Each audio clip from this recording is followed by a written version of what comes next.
अथ कथा प्रारभ्यते. श्री गणेशाय नमः. अथ अनंत चतुर्दशी कथा सार्था लिख्यते. सूत शौनिकादिक ऋषीमत कथन करीतात की, हे शौनिकादिक हो, पूर्वी धर्मपरायण असा धर्मराजा जरासंघाचे वधाकरिता गंगातीरी राजसूययज्ञ करिता झाला. श्रीकृष्ण आणि भीमार्जुन या वर्तमान धर्मराजाने इंद्र मंदिरासारखी उत्तम यज्ञशाळा निर्माण केली. यज्ञाकरिता सर्व राजांना प्रयत्न करून पाचारण केले होते. तेव्हा गांधारीचा पुत्र राजा दुर्योधनही यज्ञाला आला होता. तो कोणे एका समयी यज्ञशाळेमध्ये हिंडत असता स्फटिकाचा केलेला अंगणाचा चौक पाहून हे उदक आहे असे समजून नेसलेले वस्त्र वरती आवरून येऊन हळूहळू चालू लागला. तेव्हा द्रौपदी वगैरे आदी करून श्रेष्ठ स्त्रिया आश्चर्यचकित होऊन हसू लागल्या. पुढे उदकाने भरलेला चौक असून हा पूर्वीप्रमाणे स्फटिकाचा आहे असे वाटून चालत असताना दुर्योधन उदकामध्ये पडला. त्या काळी सर्व राजे आणि तपोधन ऋषी व द्रौपदी आदी करून संपूर्ण स्त्रिया मोठमोठ्याने हास्य करिता झाल्या. तेव्हा महाराजा दुर्योधन क्रोधाने अत्यंत संतप्त झाला होता आणि तेथून शकुनी मामासह वर्तमान हस्तिनापुरी परत जाण्यास निघाला. त्या समयी शकुनी मधुर वचने करून दुर्योधनाप्रत बोलता झाला.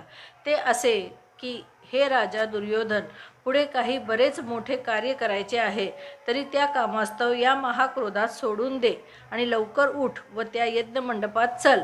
असे शकुनीचे वचन ऐकून राजा दुर्योधन बरे आहे असे म्हणून यज्ञमंडपात गेला.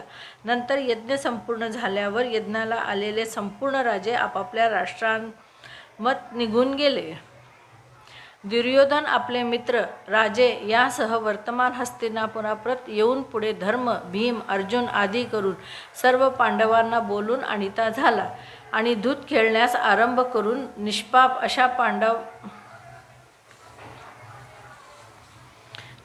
अशा पांडवाप्रत धूतामध्ये जिंकून दुर्योधनाने पांडवांचे संपूर्ण राज्य व संपत्ती हरण केली.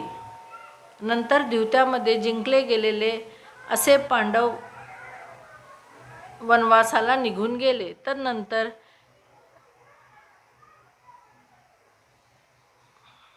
तदनंतर हे वर्तमान काणी पडताच भीमादी बंधूसह हे संपूर्ण राज्य व संपत्ती हरण केली. नंतर द्यूतामध्ये जिंकले गेलेले असे पांडव वनवासाला निघून गेले. तदनंतर हे वर्तमान कानी पडताच भीमादी बंधूसह धर्मराजाला पाहून भेटून यावे असे मनात आल्यामुळे भगवान श्रीकृष्ण त्यांच्याकडे आले. सूत म्हणतात, हे शौनिकादिका हो, वनवासातील दुःखाच्या योगाने अत्यंत कृश झालेल्या पांडवांनी भगवान श्रीकृष्णाप्रत अवलोकन करून क्रमाक्रमाने यथायोग्य नमस्कार केले. नंतर धर्मराज म्हणतात, हे कृष्णा, मी भ्रांत्यासहित अरण्यवासामध्ये दुःख भोगीत आहे, तरी या अनंत दुःखसागरापासून आमची मुक्ती कशी व कोणत्या उपायाने होईल ते सांगा. देवा, मी कोणत्या देवाचे पूजन केले असता अथवा कोणते व्रत केले असता उत्तम राज्य पावेन आणि तुझ्या प्रसादे करून हित होईल. श्रीकृष्ण सांगतात, हे धर्मराजा, अनंत व्रत म्हणून एक उत्तम व्रत आहे. ते पुरुषांनी किंवा स्त्रियांनी केले असता त्यांची सर्व पापे व दुःखे निवारण होतात. ते भाद्रपद मासी शुक्ल पक्षी चतुर्दशीचे दिवशी करावे. त्या व्रताच्या आचरणे करून सर्व पापे नाशवंत पावतात. युधिष्ठिर राजा प्रश्न करीतो की, हे कृष्णा, अनंत म्हणून जो तुम्ही म्हणता तो कोण बरे? काय शेषनागाला अनंत असे म्हणतात किंवा तक्षकालाच असे म्हणतात, अथवा परमात्म्याचेही अनंत या नामाने गायन करतात, किंवा साक्षात परब्रह्मालाच अनंत म्हणतात? त्यातून तुम्ही म्हणता हा अनंत कोणता ते मला हे केशवा सत्य सांगा. तेव्हा कृष्ण म्हणतात, हे पार्था, अनंत म्हणजे माझे स्वरूप जाण. आदित्यादी ग्रहरूपी जो काळ म्हणतात, ज्याचे कला, काष्ठा, मुहूर्त, प्रहर, दिवस, रात्री, पक्ष, मास, ऋतू, वर्ष, युग हे स्वरूप आहे, असा जो हा काळ तोच अनंत या नामे करून कथिला जातो आणि तोच मी काळ कृष्णरूपाने भूभार उतरण्याकरता अवतरलो आहे. मी दैत्यांचा वध करण्याकरता आणि साधूंचे पालन करण्याकरता वासुदेवाच्या कुळामध्ये म्हणजे घरामध्ये त्यांच्या पुत्ररूपाने उत्पन्न झालो आहे असे तू जाण. ज्याला आदी, मध्य व अंतही नाहीत असा जो वैकुंठपती भगवान विष्णू तो मीच, आणि शिव किंवा चंद्र सूर्यही मीच आहे, असा सर्वव्यापी ईश्वर मी आहे. हे पराक्रमी धर्मराज, जो अत्युत्तम भगवान स्थावर जंगमात्मक परब्रह्म रूपे करून योगी जनांना ध्यान करण्यास योग्य आहे, तो विश्वरूपी अनंत मीच आहे. आणि ज्या माझ्या स्वरूपी 14 इंद्र निवास करीत आहे, तो मीच आहे असे जाण. आणि अष्टवसु, द्वादशादित्य, एकादश रुद्र, सप्तसागर, पर्वत, नद्या, वृक्ष, नक्षत्रे, दिशा, भूमी, पाताळ, अंतरिक्ष, भूरलोक, भुवरलोक आदी करून सर्व भुवने ज्याच्या स्वरूपी राहतात, तो विराट स्वरूप परमेश्वर मी आहे. याविषयी हे महाभाव धर्मराजा संदेह मानू नकोस. राजा युधिष्ठिर श्रीकृष्ण प्रश्न करीत आहेत की हे ज्ञानी लोकांमध्ये श्रेष्ठ श्रीकृष्णा, मला अनंत व्रताचे महात्म्य आणि विधी सांगा. आणि हे व्रत केले असता मला काय पुण्य आहे व काय फळ प्राप्त होते तेही मला सांगा. हे अनंत व्रत पूर्वी कोणी आचरण केले व या मर्त्यलोकी कोणी प्रकट केले ते सुद्धा सविस्तर मला सांगावे. असा धर्मराजाचा प्रश्न ऐकून श्रीकृष्ण सांगते झाले की हे राजा, पूर्वी कृतयुगाचे ठाई सुमंतू या नामे करून ब्राह्मण असता झाला आणि वसिष्ठ गोत्रामध्ये उत्पन्न झालेल्या भृगु नामक ब्राह्मणाची एक सुरूप कन्या दीक्षा नामनी होती. तिथे तो सुमंतू ब्राह्मण वेदोक्त विधाने करून वरिता झाला. काही काळे करून तीचपासून एक सुलक्षण अशी कन्या झाली. सुमंतू ब्राह्मणाने त्या कन्येचे नाम शीला असे ठेवले. ती शीला सुशील असून पितृगृहाचे ठाई वर्धमान होता असता काळे करून तिची माता दीक्षा ही ज्वरदाहाने पीडित झाली. ती पतिव्रता ज्वराने अत्यंत पीडित झाल्यामुळे नदी प्रवाहात देहत्याग करून स्वर्गाप्रत प्राप्त झाली. नंतर सुमंतूने धर्मपुरुष नामक कोणी एका ब्राह्मणाची दुःशीला नावाची कन्या विधाने करून दुसरी भार्या वरिली. ती दुष्ट स्वभावाची असून कर्कशा, क्रोधिष्ठ आणि नित्य कलह करणारी अशी होती. ती शीला कन्या पितृगृहाचे ठाई राहून नित्य पितृगृहाचे मंडन करीत असे. म्हणजे भिंतीवर, खांबावर, द्वारावर, उंबरठ्यावर वगैरे नीळ, पीत, शुभ्र व लाल रंगाने चित्रे काढीत असे व स्वस्तिके, शंख, पद्मे वगैरे रांगोळ्यांनी वारंवार घर सुशोभित करीत असे. या प्रकारे करून कौमार वयाचा काळ जाऊन ती मंगलकारिणी असे पितृगृहाचे ठाई वृद्धिंगत होती झाली. अशा त्या शीला कन्येप्रत अवलोकन करून तिचा पिता तिला योग्य वर कोण आहे याविषयी चिंतन करीत होत असता अत्यंत सुंदर ही कन्या म्या कोणाला द्यावी या विचारात मग्न होऊन दुःखी झाला. इतक्यात वेदवेत्यामध्ये श्रेष्ठ असा एक सुंदर रूपवान मुनिसत्तम कौंडिन्य नाम ऋषी कन्या मागण्याकरता सुमंतूच्या ग्रहात आला आणि बोलता झाला की रूपसंपन्न अशा या तुमच्या कन्येला वरण्याची मी इच्छा करीत आहे. हे ऐकताच त्या सुमंतूने शुभ मुहूर्त पाहून द्विजश्रेष्ठ कौंडिन्य मुनीला आपली कन्या दिली. श्रीकृष्ण म्हणतात, हे पार्था, सुमंतूने ग्रहोक्त विधी करून त्या दोघांचा विवाह केला. त्या काळी सुवासिनी स्त्रिया मंगलगीते गायन करू लागल्या, ब्राह्मण स्वस्ती वाचन पठण करू लागले आणि भाट लोक जयघोष करू लागले. या प्रकारे करून लग्न समारंभ आटोपल्यावर सुमंतू ब्राह्मण आपल्या कर्कशा स्त्रीपद बोलता झाला. सुमंतू म्हणतो, प्रिये, जावयाला काही आंदण दिले पाहिजे. ते वाक्य ऐकून कर्कशा अत्यंत क्रोधायमान होताच ग्रहामध्ये सर्व काही अस्ताव्यस्त टाकून शोधल्यासारखं करू लागली आणि द्रव्य तेवढे पेटीमध्ये बंदोबस्ताने ठेवून पतिप्रत म्हणते की जावई स्वगृहाला जाऊ द्या, घरात आंदण देण्यास द्रव्य वगैरे काही नाही, तर तुम्ही प्रत्यक्ष पहा. ते कर्कशेचे भाषण ऐकून हे पार्था ब्राह्मण खिन्न झाला, परंतु चित असल्यामुळे राग आवरून धरून काही बोलला नाही. नंतर भोजन होऊन उरलेल्या पक्वान्नाचा चुरा त्या कर्कशेने जावयाला मार्गामध्ये भक्षण करण्याकरता म्हणून दिला. कौंडिन्य मुनी विवाह झाल्यानंतर सुमंतूपासून निरोप घेऊन नूतन विवाह केलेली शीला भार्या घेऊन बैलाच्या रथामध्ये बसून हळूहळू मार्गाने निघाला. पुढे जाता जाता त्यांनी यमुना नदी पाहिली. तेव्हा तिच्या तीराप्रत येऊन रथातून उतरून यमुना तटी रथ उभा करून शिष्यांना सांभाळण्यास सांगून आपण माध्यान्हिक कर्म करण्याकरता गेला. माध्यान्हकाळी भोजनाचे वेळी शिलारथातून उतरून यमुनेचे काठी रक्तवस्त्रे नेसलेल्या स्त्रियांचा समुदाय पाहता झाली. भाद्रपद शुद्ध चतुर्दशीचे दिवशी भक्ती करून अनंतरूप जनार्दन देवाचे पूजन करणाऱ्या स्त्रियांचा मेळा पाहून जवळ जाऊन शिलेने त्या स्त्रिया प्रश्न केला की हे श्रेष्ठ स्त्रियांनो, आपण करिता हे काय आहे व कशा प्रकारचे व्रताचे नाव काय, असे तिने विचारले असता त्या सुस्वभाव हेच आहे भूषण, जिचे अशा त्या शीलमत बोलत्या झाल्या की हे मुली, हे अनंताचे व्रत आहे. आम्ही या व्रताचे ठायी अनंताचे पूजन करीत आहोत. असे त्या स्त्रियांचे भाषण ऐकून शीला म्हणाली, असे जर हे उत्तम व्रत आहे तर मीही हे आचरण करीन, परंतु या व्रताचे विधान काय आहे, दान काय केले पाहिजे आणि पूजन कोणाचे व कसे करायचे हे मला कृपा करून सांगा. असे शीलेचे वचन ऐकून स्त्रिया म्हणतात, शीले, एक शेर उत्तम धान्य घेऊन त्याचे घृतपक्व पुलिंग पक्वान्न म्हणून पुरुष नामवामक अनरसे, लाडू वगैरे करून त्यातील अर्धे ब्राह्मणाला दान द्यावे आणि अर्धे आपण भक्षण करावे आणि ब्राह्मणांना यथाशक्ती दक्षिणा द्यावी. द्रव्य असून कधी कृपणपणा करू नये.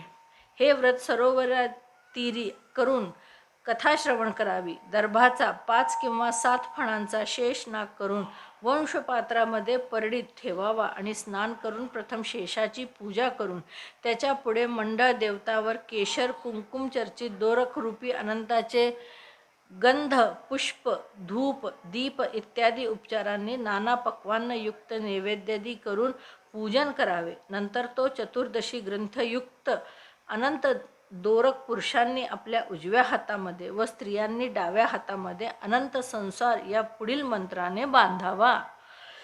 त्या मंत्राचा अर्थ, हे वासुदेवा, अंतपाररहित या संसाररूपी महासमुद्रामध्ये बुडालेला मी, जो मी या माझा उद्धार करा आणि आपल्या अनंत स्वरूपी मिळवा. या स्तोत्ररूप अनंताप्रत माझा नमस्कार असो. या प्रकारे करून हस्तामध्ये अनंत बांधून ही कथा श्रवण करून मग विश्वरूपी जो नारायण अनंताचे त्याचे चिंतन करीत स्वस्थ चित्ताने भोजन करावे. नंतर हे भद्रे ग्रहाप्रत जावे, असा हा व्रतविधी तुला सांगितला. श्रीकृष्ण म्हणतात, हे राजेंद्रा, असे स्त्रियांचे वचन ऐकून ती शीला हर्षयुक्त चित्ताने व्रतकर्ती झाली आणि चतुर्दश ग्रंथीयुक्त दोरक करामध्ये बांधून बरोबर दिलेले जे पाथेय म्हणजे पक्वान्नाचा चुरा होता, त्यातून अर्धा ब्राह्मणास वायन करून देऊन अर्धा भक्षण करती झाली. नंतर ती आपल्या गोरथामध्ये बसून आनंदयुक्त होताची भरत्यासह वर्तमान आपल्या ग्रहामत हळूहळू जाती झाली. तिजला या व्रताचा प्रत्यय तत्काळ आला. तो असा की त्या व्रताच्या योगे करून कौंडण्य ऋषीच्या ग्रहाचा आश्रम बहुत गोधनांनी व लक्ष्मीने आणि धनधान्य करून युक्त होतासा झाला आणि त्या आश्रमामध्ये सर्व अतिथींची दाटी होऊन त्यांच्या पूजनाची गडबड चालू झाली. असा तो आश्रम रम्य होऊन ती शीला रत्नजडित कमरपट्टा, कंठामध्ये मुक्तहार इत्यादी अलंकाराने शोभती झाली. याप्रमाणे दिव्य वस्त्र परिधान केलेली अशी ती शीला ग्रहाचे ठायी सुख रूपे करून सावित्रीप्रमाणे भरत्याचे समीप वर्तन करीती झाली. कोणे एके दिवशी शीला जवळ बसलेली असता कौंडण्य ऋषीने तिच्या हस्ताचे ठायी बांधलेला तो अनंत दोरक पाहिला आणि विचारले की, हे शील प्रिये, हे काय आहे? तू हा दोरक माझ्या वशीकरणार्थ बांधिला आहेस की काय? खरे सांग, हा दोरक तो कशाकरिता हातात बांधला आहे? असे भरत्याचे वाक्य ऐकून शीलेने सांगितले की, महाराज, ज्याच्या प्रसादे करून सकळ धनधान्यादी संपत्ती मानवांना प्राप्त होते, तो हा अनंत रूप दोरक म्या धारण केला आहे. श्रीकृष्ण म्हणतात, हे कौरव्य राजा, असे शीलेचे भाषण ऐकून श्रीमानधात कौंडण्य ब्राह्मणाने रागावून तिरस्कार करून तो दोरक तोडला आणि म्हणाला, कोण, कोटचा, कशाचा अनंत? अशी कल्पना करणाऱ्या त्या पापकारी मूढ कौंडण्याने तो दोरक प्रदीप्त ज्वाळायुक्त अग्नीमध्ये टाकिला. तेव्हा हाहाकार करून ती शिला धावली आणि दोरक शीघ्र अग्नीतून काढून तो दुग्धामध्ये तिने टाकिला. नंतर त्या ब्राह्मणाच्या त्या दुष्ट कर्माचा परिणाम असा झाला की त्याची ती संपत्ती क्षयप्राप्त पावली. गोधने होते ते चोरांनी लुटले, ग्रह दग्ध झाले, द्रव्य कोठे गुप्तच झाले. तात्पर्य ज्याद्वारे जसे आले होते तसे पुन्हा गेले. तसेच स्वजनांची नित्य कलह आणि बंधुजनांशी मारामार होऊ लागली. असे अनंताच्या दोरकाला अग्नीत टाकीला त्या दोषे करून त्याच्या ग्रह चेठाई दारिद्र्य प्राप्त झाले. कृष्ण म्हणतात, हे युधिष्ठिरा, लोकांमध्ये त्याच्याशी कोणी भाषण करीना. तो शरीराने अत्यंत संतप्त आणि मनाने अत्यंत दुःखित झाला होता. असा परम पश्चाताप पावलेला तो कौंडिण्य ब्राह्मण आपली प्रिया जी शीला तिचपत बोलता झाला. कौंडिण्य म्हणतो, हे शीले, मला हे अकस्मात शोक होण्यास कारण काय बरे उत्पन्न झाले असावे की जेणेकरून मी अति दुःखित झालो आहे आणि आमचा सर्व धनाचा क्षय झाला. नित्य स्वजनांशी कलह होत असतो, मशी कोणी भाषणही करीत नाही. शरीरामध्ये नित्य संताप आणि अंतःकरणात मोठा खेद होतो. याविषयी काही एखादा अन्याय अपराध झालेला तू जाणत असशील तर सांग पाहू, आणि काय केले असते आमचे कल्याण होईल तेही सांग. असे भरत्याचे वचन ऐकून सुशील अशी शिला म्हणाली की आपण अनंत देवाचा अपराध केला आहे. त्या पापाचे हे फळ बहुधा असावे. तरी हे महाभाग्यवंता, आपण त्या अनंताच्या प्रसन्नतेविषयी यत्न करावा. असे शिलेने सांगितले असता कौंडिण्य ब्राह्मण मनाने श्रीहरीला शरण जाता झाला आणि पश्चाताप पाहून तो ब्राह्मणोत्तम कौंडिण्य मुनी अरण्यात निघून गेला आणि वायुभक्षण निराहार करून तपश्चर्या करण्याविषयी निश्चय करिता झाला. ब्राह्मण जाता जाता मनामध्ये विचार करू लागला की मनामध्ये मी ज्याचे ध्यान करीत आहे त्या अनंताला कोठे बरे अवलोकन करीन, त्याचे कोठे दर्शन होईल की त्याच्या प्रसादे करून मला धनाधिक प्राप्त झाले आणि ते ज्याच्या तिरस्कारे नाश पावले. असे चिंतन करीत होताचा गहन अरण्यामध्ये भ्रमण करिता झाला. त्याने त्या वनामध्ये एक आम्रवृक्ष पाहिला. तो पुष्पे आणि फळे करून युक्त असून पक्षी समुदायांनी मात्र वर्जित असा होता आणि त्याच्या फळात अनेक जातींचे लाखो किडे भरलेले होते. असे पाहून त्या वृक्षात त्याने प्रश्न केला की हे महावृक्षा, तो कोठे अनंत पाहिला का? पाहिला असेल तर सांग, कारण त्याच्या दर्शनाकरता माझे मन अत्यंत दुःखित झाले आहे. तेव्हा त्या वृक्षाने सांगितले की हे ब्राह्मणा, म्या कोठेही अनंताला पाहिले नाही. याप्रमाणे त्याच्याकडून निराशा होताच तो तेथून दुःखित होता असा निघाला आणि मी अनंताला कोठे पाहीन असं चिंतन करीत जाऊ लागला. तो त्याला एक संवत्स धेनू दृष्टीस पडली. राजा तो कौंडिण्य वनामध्ये इतस्थ संचार करणाऱ्या त्या धेनुग्रत प्रश्न करिता झाला की हे धेनुके, जर तो कोठे अनंत पाहिला असला तर मला सांग. तेव्हा धेनू त्या कौंडिण्याला म्हणते, हे ब्राह्मणा, मी अनंताला जाणत सुद्धा नाही. नंतर तो ब्राह्मण पुढे चालला असता त्याने हिरव्या तृणामध्ये एक वृषभ बैल उभा असलेला पाहिला. त्याला पाहून कौंडिण्याने पुसले, हे गोस्वामीन, तो अनंत कुठे पाहिला का? तेव्हा वृषभ म्हणाला, नाही, म्या अनंत पाहिला नाही. नंतर कौंडिण्य पुढे चालला असता त्याने रमणीय अशा 2 तळ्या पाहिल्या, ज्यामध्ये उदकाच्या लाटा परस्पर एकमेकांवर थडकत आहे आणि ज्यामध्ये लाल, निळी, पांढरी कमळे आणि रात्र विकासी कमळे वगैरे प्रफुल्लित झाली आहेत. ज्या ठिकाणी भ्रमर, हंस, कारंडव, बक, चक्रवाक आदी करून पक्षी निवास करीत आहेत. त्या तळ्याप्रत तदातिष्ठ त्या देवाप्रत प्रश्न केला की तू अनंत पाहिला आहे का? तेव्हा त्यांनी सांगितले की हे द्विजा, आम्ही अनंत पाहिला नाही. नंतर पुढे जाता जाता एक गाढव व हत्ती पाहिला. त्यांनाही तो असे पुसता झाला की तुम्ही कुठे अनंत पाहिला आहे का? त्यांनी नाही म्हणून सांगितले. श्रीकृष्ण सांगतात, हे राजा, याप्रमाणे मार्गामध्ये जो कोणी भेटेल त्या प्रत्येकाला पुसता पुसता निराश झाला. तेव्हा तो कौंडिण्य ब्राह्मण विव्हळ होतासा आपल्या जीविताविषयी निराश झाला आणि दीर्घ व उष्ण असे श्वासोश्वास सोडित होतासा भूमीवर पतन पावला. नंतर किंचित काळाने शुद्धीवर येऊन हे अनंता असे आक्रोश करीत उठला आणि आता मी निश्चय करून प्राणत्याग करीतो असा मनामध्ये दृढ संकल्प करून तो वृक्षाचे ठिकाणी गळफास लावून घेऊ लागला. इतक्यात अनंत देवही कृपाळू होऊन प्रत्यक्ष येऊन ब्राह्मणाच्या रूपे करून दर्शन देता झाला आणि हे राजा, अरे इकडे ये असा बोलता झाला. भगवंताने त्या ब्राह्मणाचा दक्षिण बाहू म्हणजे उजवा धरून त्याला बरोबर घेऊन गुहेमध्ये प्रवेश केला आणि दिव्य स्त्री पुरुषांनी अशी युक्त अशी आपली नगरी दाखवली आणि त्या नगरीमध्ये दिव्य सिंहासनावर रूढ आपली विश्वरूपी अनंताची मूर्ती दाखवली, जी पार्श्वभागी शंख, चक्र, गदा, पद्म, गरुड व कौस्तुभमणी अनेक देवतारूपी विभूती व वनमाला याही करून शोभायमान आणि अत्यंत तेजस्वी आहे. अशा प्रकारच्या त्या अपराजित अनंताप्रत अवलोकन करून साष्टांग नमस्कार करीत होतासा तो उच्च शब्दाने जय जयकार करून म्हणाला की, हे पुंडरीक्षा, मी सदा पाप कर्मे करणारा असल्यामुळे केवळ पापरूपी आहे व मनानेही पाप चिंतन करणारा असून पापापासून माझी उत्पत्ती आहे. तरी माझी सर्व पापे हरण करून माझे रक्षण कर. आपले चरण चमलावर माझा मस्तक भ्रमरासारखा लोळला. या योगाने आज माझे जीणे सार्थ व जन्म सफळ झाले. अशी त्या ब्राह्मणाची प्रार्थना ऐकून देवेश अनंत स्नेहयुक्त वाणी करून बोलता झाला की, ही विप्रेदा, तू भिवू नकोस. तुझ्या मनामध्ये काय आहे ते मला सांग. असे वचन ऐकून कौंडिन्य म्हणतो, हे प्रभो, म्या ऐश्वर्यमदाने उन्मत्तपणे तुझा अनंत दोरक तोडिला.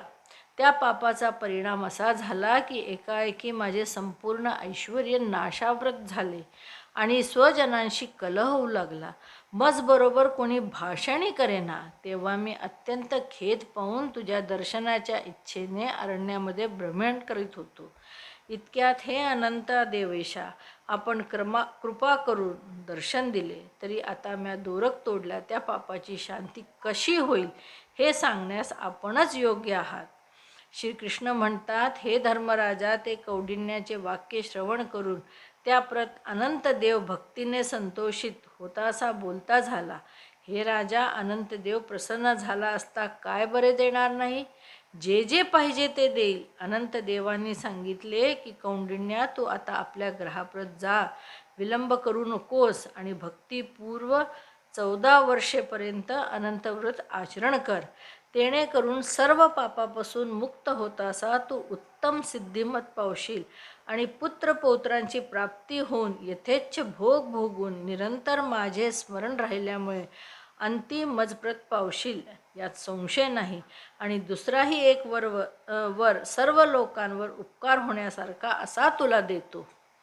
तो हा की जो कोणी हे शुभकारक अनंतव्रत करील व हे शिलेने म्हणजे तुझ्या पत्नीने आचरण केलेले अनंतव्रताधिक उत्तम आख्यान श्रवण करील, तो शीघ्र सर्व पापांपासून मुक्त होऊन अंती परमगतीप्रत पावेल. तस्मान हे विप्रा, तू ज्या मार्गाने आलास तसा आता आपल्या ग्रहापत शीघ्र जा.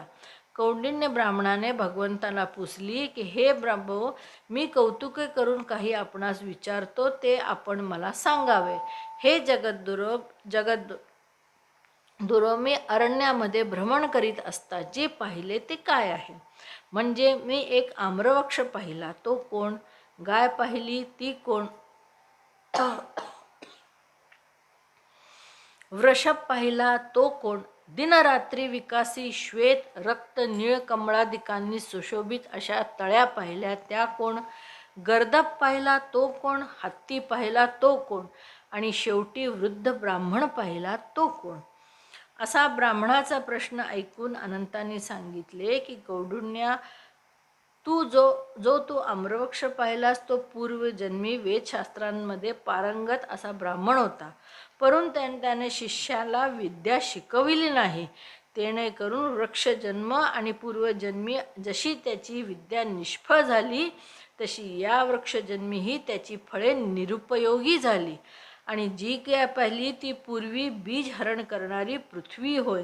हिरव्यागार तृणामध्ये उभा असलेला बैल पहिला तो प्रत्यक्ष धर्म होय. ब्राह्मणात्वा ज्या तळ्या पाहिल्या त्या पूर्वजन्मी ब्राह्मणी असून परस्पर बहिणी होत्या, परंतु त्यांनी आपापल्यात जो धर्म म्हणून अधर्म केला त्या योगे त्या तळ्या झाल्या. जे काही धर्माधिक करायचे ते त्या एकमेकींना देत असत. वेदवेत्ता गरीब ब्राह्मण पाहून त्यांनी दान दिले नाही.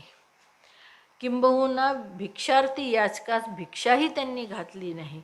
त्या पाप कर्मे करून एकमेकींवर आपापल्या लाटांनी आदळणाऱ्या अशा तळ्या झाल्या आहेत.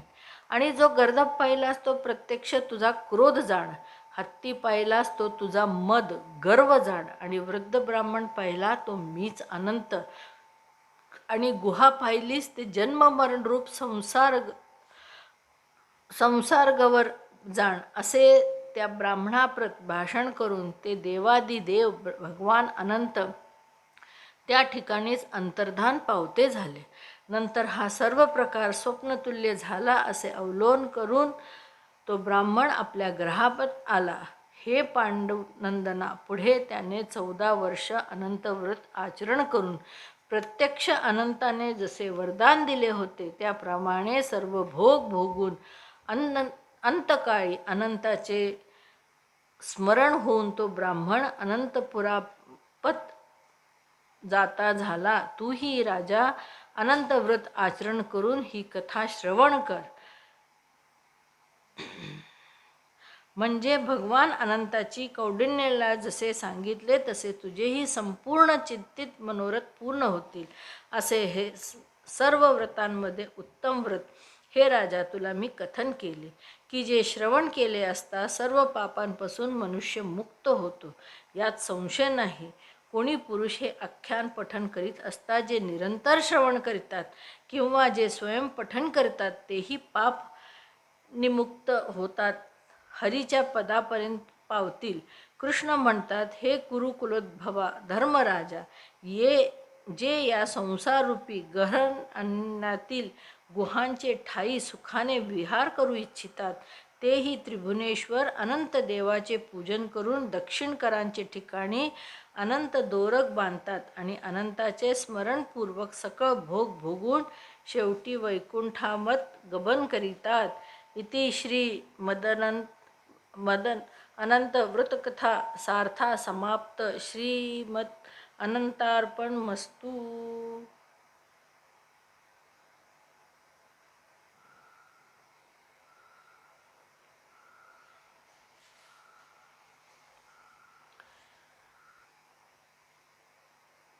अक्षरा स्पष्ट दिसत नव्हती. चष्म्याचा नंबर